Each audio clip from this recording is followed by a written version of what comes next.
Hey guys, in this video we're going to be reviewing the TEMU Spare Tire Carriers. Now we have two main options. One is this one, 232 pounds. This one can hold up to 150 kilos and it is carbon fiber heavy duty, and this one is the other option. Okay, it can support up to 68 kilos, also heavy duty, right? Now, the thing is, if you don't go for these ones, these are not exactly tire carriers. They are if you mount them on a wall. This is a wall mounted.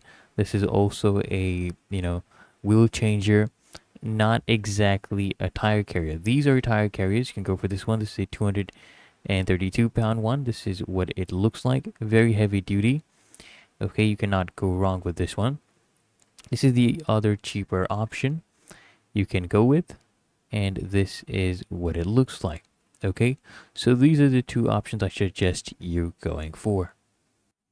Anyways, let me know which one you prefer going for, this one or this one, in the comments below. Until next time, make sure you smash the like button and subscribe to frequently asked questions.